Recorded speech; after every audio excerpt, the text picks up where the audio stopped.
Hello everyone, my name is Rahul Kumar and welcome to my YouTube channel English Speaking Studio. The last bargain, आखिरी सौदा। ठीक है, last का मतलब क्या है, जैसा हम जानते हैं आखिरी। ठीक, आखिरी। बार्गेन का मतलब क्या होता है, सौदा। ठीक है, आखिरी सौदा। ठीक, ये पोएम एनसीईआरटी के क्लास 8 की इंग्लिश की बुक हनी ड्यू का ये यूनिट नंबर 4 की पोएम है। ठीक, यूनिट नंबर 4 की पोएम है।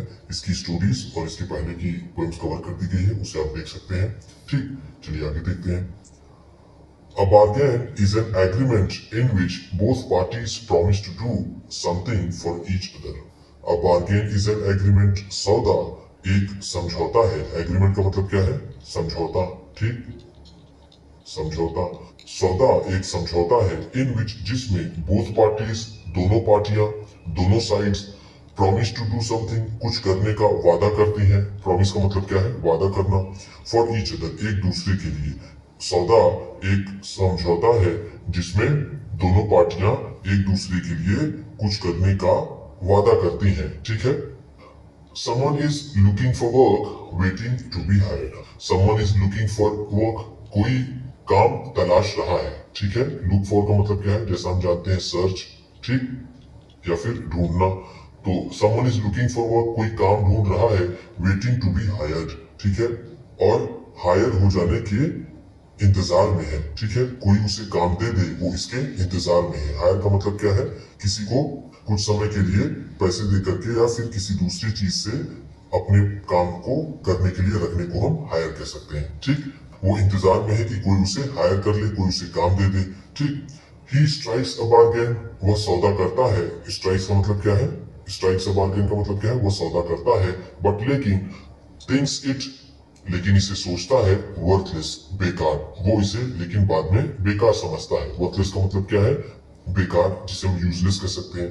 ठीक है, वो सौदा करता है लेकिन सोचता है कि ये बेकार है। ठीक, ही ट्राइज ट्वाइस अगेन, वो एक बार फिर से कोशिश करता है। ठीक, ही ट्राइज, ट्राइस का मतलब क्या है, कोशिश करता है। ट्वाइस अगेन, दोबारा फिर से। बट लेकिन डज नॉट लाइक आइदर, लेकिन वो इसे भी पसंद नहीं करता है। ठीक, फाइनली, अंत में। फाइनली का मतलब क्या है, अंत में, इवेंचुअली, आखिरकार। इन द लास्ट बार्गेन, आखिरी सौदे में, when he is hired for nothing whatever, जब उसे बिना किसी चीज के लिए हायर कर लिया जाता है, जब वो बिना किसी चीज के लिए हायर हो जाता है, व्हाटएवर, चाहे किसी भी चीज के लिए। व्हाटएवर का मतलब क्या है, किसी भी चीज के लिए, यानी वो किसी चीज के लिए हायर नहीं हुआ है, वो किसी बात के लिए तैयार नहीं हुआ है, तो जो भी होगा वो उसे एक्सेप्ट करेगा। ठीक है, व्हाटएवर का मतलब यहाँ पर ये है। ठीक है, he is happy as never before, वो इतना खुश है जितना वो पहले कभी नहीं था। ठीक है, इस बार्गेनिंग से वो इतना खुश है जितना वो पहले कभी नहीं था। What is the bargain? Bargain क्या है, सौदा क्या है, एंड और why is it the best, और ये सबसे अच्छा सौदा क्यों हुआ। ठीक, ये बार्गेनिंग क्या है और ये सबसे अच्छा क्यों है। ठीक, इस पॉइंट में हम देखेंगे। चलिए आगे देखते हैं।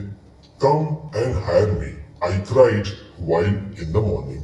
कम एंड हायर मी, आइए और मुझे काम पर ले चलिए, आइए मुझे काम दीजिए। हायर का मतलब क्या है, यहाँ पर कह सकते हैं कि काम दीजिए, मुझे काम पर ले चलिए।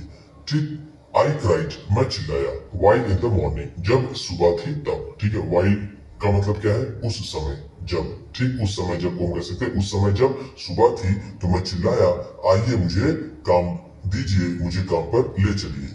हायर का मतलब अगर हम यहाँ पर बाई कर दें, ठीक है, आइए मुझे खरीदिए, तो ज्यादा ये पोएम समझ में आएगी। ठीक, तो कम एंड हायर मी, आइए मुझे खरीदिए। आई क्राइड, मैं चिल्लाया। वाइल इन द मॉर्निंग, जब सुबह का समय था। ठीक, आई वॉज वॉकिंग, मैं टहल रहा था। On the stone pave road, पत्थर के बने सड़क पर मैं टहल रहा था। जब मैं पत्थर के बने सड़क पर टहल रहा था तो मैं चिल्लाया कि आइए मुझे खरीदिए। ठीक, sword in hand, the king came in his chariot. Sword in hand, अपने हाथों में तलवार लिए। द किंग केम, राजा आया, राजा अपने हाथों में तलवार लिए आया। इन हिज चैरियट, अपने रथ पर। चैरियट का मतलब क्या है, रथ। ठीक, जैसा हम जानते हैं। और स्वॉर्ड का मतलब क्या होता है, तलवार। ठीक, अपनी तलवार लिए अपने हाथ में राजा अपने रथ पर आया। ही हेल्ड माई हैंड, उसने मेरा हाथ पकड़ लिया। ठीक है, हेल्ड का मतलब क्या है, होल्ड का सेकेंड फॉर्म है हेल्ड, जिसे कह सकते हैं पकड़ना।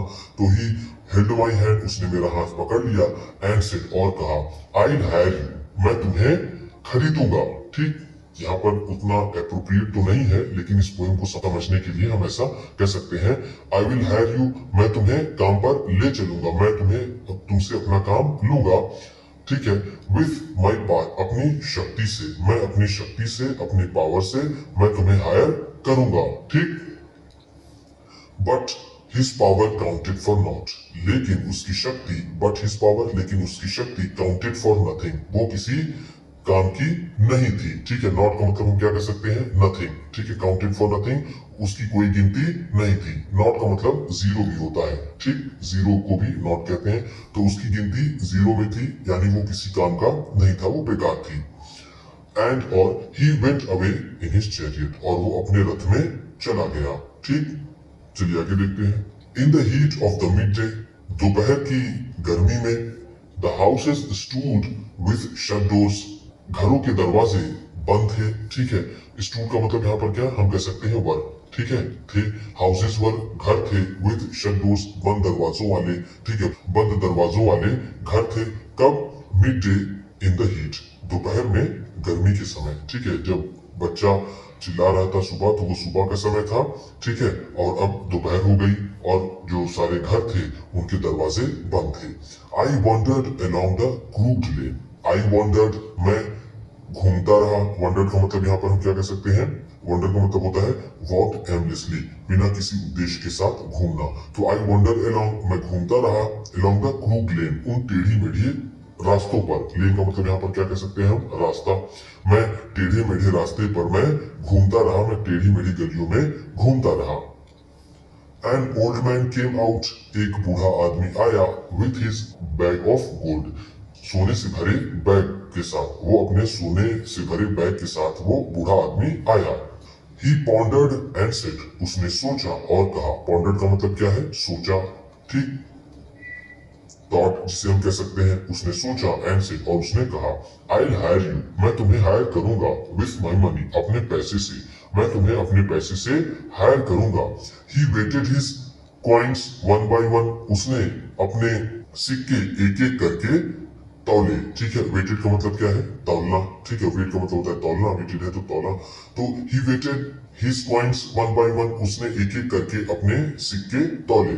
बट लेकिन आई टर्न अवे, लेकिन मैं मुड़ गया, यानी आई टर्न अवे, मैंने ये पेशकश, मैंने ये सौदा ठुकरा दिया। ठीक है, टर्न अवे का मतलब मैं इस पर राजी नहीं हुआ। ठीक, चलिए आगे देखते हैं। इट वॉज इवनिंग, शाम हो गई थी।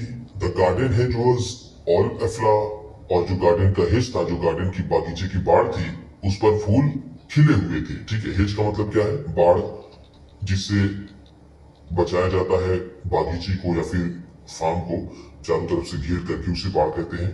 जैसे मान लीजिए कि ये अगर कोई फार्म है, ठीक है, कोई खेत है या फिर ये गार्डन है, बागीचा है, तो इसके किनारे किनारे जो लकड़ियां या बांस या फिर दूसरी चीजें ऐसे लगी होती हैं, उसका बनाया जाता है इसको बचाने के लिए, कवर करने के लिए कि इसमें कोई जानवर ना आए, तो उसे हम कहते हैं हेज। ठीक है, तो कहते हैं तो द गार्डन हेज, जो गार्डन हेज है, वॉज ऑल एफ्लान, उस पर फूल उगे हुए थे। ठीक है, यहाँ पर चारों तरफ, यहाँ पर गार्डन में भी और गार्डन के हेज पर भी फूल उगे हुए थे।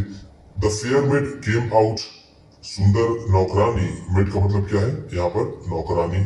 ठीक, नौकरानी, सुंदर नौकरानी, फेयर को हम कह सकते हैं सुंदर। ठीक है, जो दिखने में सुंदर लगे उसे कह सकते हैं फेयर।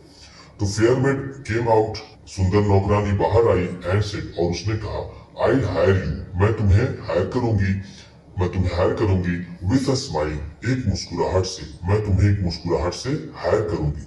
हर स्माइल पेल, उसकी मुस्कुराहट फीकी पड़ गई। ठीक है, पेल का मतलब क्या है, फीका पड़ना। ठीक, पेल का मतलब होता है फीका पड़ना। ठीक है, उसकी मुस्कुराहट फीकी पड़ गई, एंड और मेल्टेड इनटू टीयर्स, और वो आंसुओं में पिघल गई। मेल्टेड का मतलब क्या है, पिघलना। ठीक है, वो पिघल गई, इनटू टीयर्स का मतलब आंसुओं में, और वो आंसुओं में पिघल गई। एंड और she went back alone into the dark. She went back, वो वापस चली गई, alone, अकेले, into the dark, उस अंधेरे में. फिर वो अकेले उस अंधेरे में वापस चली गई. ठीक, चलिए आगे देखते हैं. The sun glistened on sand. सूरज रेत पर चमकने लगा. सैंड का मतलब जैसा हम जानते हैं क्या है, रेत, जिसे बालू कहते हैं. ठीक है, ग्लिसन का मतलब चमकने लगा. एंड और द सी वेव्स ब्रोक विवाटली, और जो समुद्र की लहरें हैं, वेव्स का मतलब क्या है, जैसा हम जानते हैं लहरें, सी का मतलब समुद्र, जो सागर की लहरें, जो समुद्र की लहरें हैं, ब्रोक विवाटली, वो अनकंट्रोलेबली वो टकरा रही थी किनारों से. ठीक है, ब्रोक विवाटली का मतलब क्या है, अनकंट्रोलेबली. ठीक है, बिना किसी नियंत्रण के वो बहुत ही तेजी से समुद्र के किनारे ये लहरें टकरा रही थी. ठीक, a child sat playing with shells, एक बच्चा, चाइल्ड सैट का मतलब एक बच्चा बैठा, प्लेइंग विथ शेल्स, शंख के साथ खेल रहा था. ठीक है, एक बच्चा बैठा वहां पर शंख के साथ खेल रहा था. शेल का मतलब जैसा हम जानते हैं शंख. ठीक, खेल रहा था. ही रेज्ड हिज हेड, उसने अपना सिर उठाया. ठीक है, रेज्ड का मतलब क्या, उठाया. ही सेड, अपना सर उठाया. एंड सीम टू नो मी, ऐसा लगा कि वो मुझे जानता है. सीम का मतलब लगना, टू नो मी, ऐसा लगा कि वो मुझे जानता है. एंड सेड, और उसने कहा, I hire you with nothing, मैं तुम्हें किसी चीज से भी नहीं हायर करता हूँ. मेरे पास कुछ भी नहीं है, लेकिन मैं तुम्हें हायर करता हूँ. ठीक, वो उससे ऐसा कहता है. तो हम ऊपर देख सकते हैं, हम यहाँ पर देख सकते हैं कि ये बच्चा शेल्स के साथ खेल रहा है. ठीक है, ये लहरें जोर मार रही हैं. ठीक, जिसमें विवाडली हमने कहा था, ब्रोक विवाडली, ये टकरा रही हैं आकर के किनारों से. और ये आदमी जो इसमें नरेटर है, जो इस पोइट का कहने वाला है, इस बात को कह रहा है, वो यहाँ पर ये बैठा हुआ है. ठीक है, यहाँ पर हम देख सकते हैं ये बच्चा शेल के साथ खेल रहा है. ये सारी चीजें जो है, देखिए शंख जैसी जो बनी है, ये शेल है.